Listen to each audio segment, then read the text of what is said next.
ඔයගොල්ලෝ හිතා ගන්න පුළුවන් මම මේ කොහෙද ඉන්නේ කියලා. මෙතන තමයි මනුස්සයෙක්ට සෝබා දහමයි නාගරික පරිසරයයි දෙකේ තියෙන වෙනස අඳුර ගන්න ඕන නම් අනිවාර්යයෙන්ම ඒ කෙනා එන්න ඕන තැන. මේ බෝඩ් එක පේන තැනින් ඒ කෙනා අතුරට ගියාම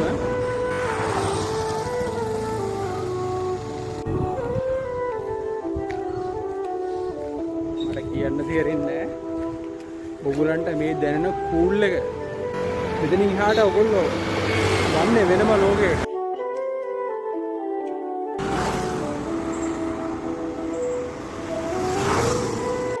අපි යම් පොඩ්ඩක් ඉස්සරහට බලන්න.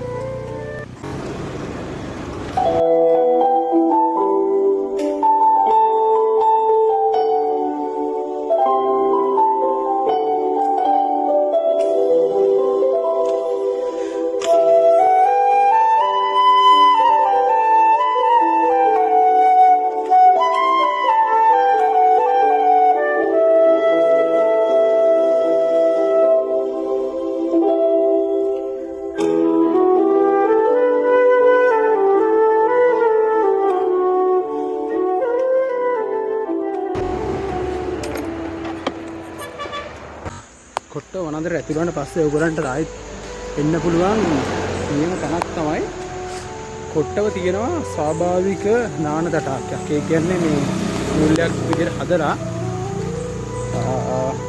හැබැයි ඒකට එන්නේ ස්වාභාවික වතුර තමයි ගලාගෙන එන්නේ.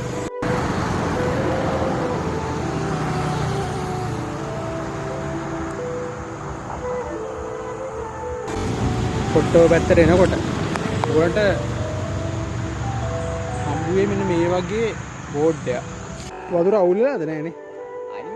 අයින් කරලා.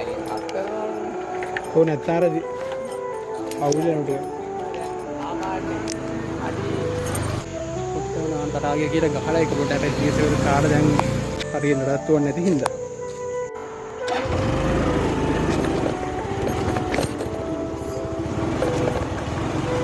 මේ පාරේ තමයි යන්න දින්නේ. අනවසරයෙන් වනාන්තරයට නම් තුල් වෙන්න බෑ ඔයගොල්ලන්ට. හැබැයි මේ වෙන පාරවල් වලින් නම් යන්න පුළුවන්. හරි. පාර නම් සුදුරි පාරක් නෙවෙයි. මම මේ ස්කූටර් එක ආවා. මේ එන්නේ සාමාන්‍යයෙන් 11 මාට වගේ.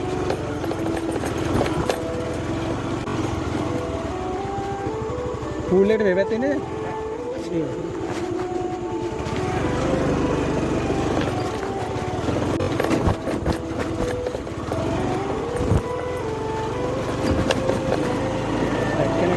එතන පංගුවෙන් යන්න ඕන දකුණු පැත්තට තියෙන පාරේ. මේ මර මේ නාන දැන් නම් වීඩියෝ කරන්න පුළුවන් වෙයිද දන්නේ නැහැ.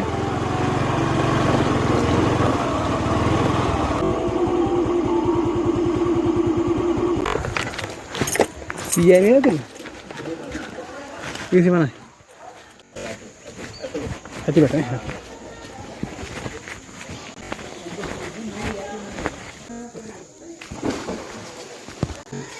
सामान्य मेन मेगा के दमा තියෙන්නේ. මේ පල්ලෙන පූල් එක තියෙනවා.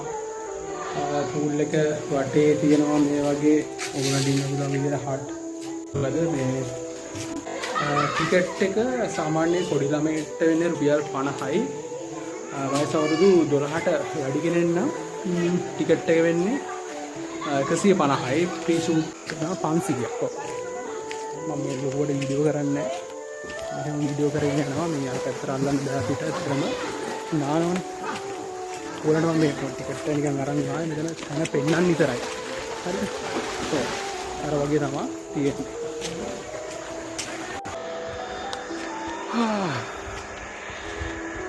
මේ පාර එනකොට දකින්න තියෙන දේවල් නම්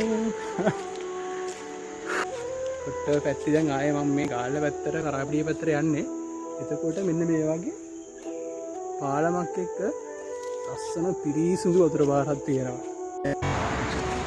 මේක මොනතරම් සුන්දර පරිසර පද්ධතියක්ද කියලා මට හිතෙනවා. මගේ මේ අම්බේලියට දාන්න ෆොටෝ එකක් ගන්න නියම තැන තමයි මෙතන. මෙතන අපිට විශේෂ ඔයගොල්ලෝ දැකලා නැතුවත් ඇති මේ බුලත් හපේ දැකලා තියෙනවද? බුලත් හපේ විතරක් නෙමෙයි වර්ග දෙකක් ඉන්නවා. ඔයගොල්ලෝ මම හොරෙන් පෙන්නන්න මේගොල්ලෝ මේ හරිම සංවේදී මාළු ටික මම වතුරට මේ මං අතවක්වත් තියන්නේ නැහැ. හරිද? ඒ තරම් සංවේදී මේ පරිසර පද්ධතියක් මේක. අලු පාට හොරෙක් කෙනෙක් ඉන්නවා. ඇත්තට මම නම් දන්නේ නැහැ මේ.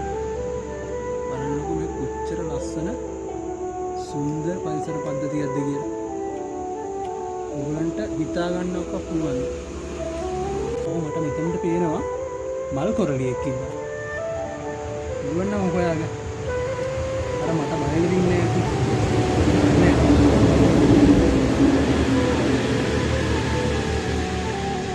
බලන්නකෝ හරියට නිකන් අපේ ගෙදර තියෙන මාළු ටැංකියක් වගේ.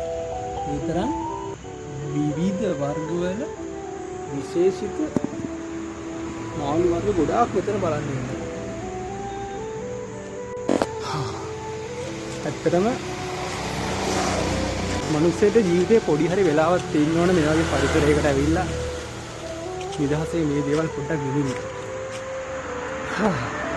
ඊම ඔයගොල්ලන්ගේ ඇත්තටම ආදරෙන් ඉල්ලනවා. විදලා යන්න මේ. මේකේ තරම ලස්සනයි.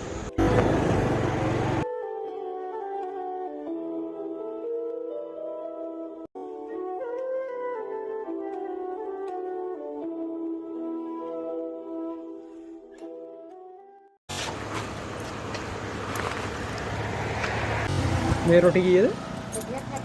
70යි. රොටියකුයි ප්ලේන් ටිකයි. රොටියකුයි ප්ලේන් ටිකයි. තව රොටියක් දෙන්නක්. රොටි දෙන්න.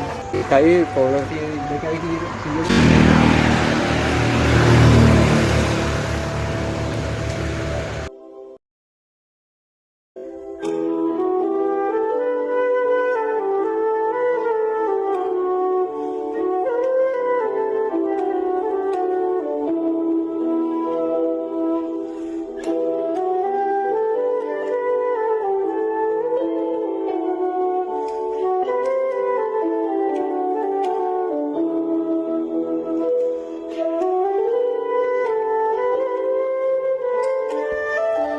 මේක මම නැවතිච්ච කඩේ පිටිපස්සේ තියෙච්ච බෝඩ් එකක් මම දැක්කේ කැකිල්ලේ ගල මම්පෙත කියලා වෙනම කැම්පින් සයිට් එකකට උගුණට යන්න පුළුවන් පාරක් තමයි මෙතන.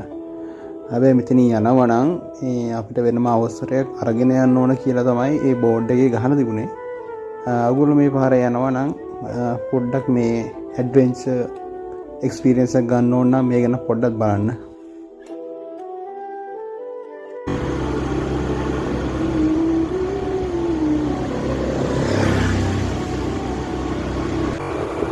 කොට්ටව අපේ වීඩියෝ එක මෙතන ඉවර වෙනවා.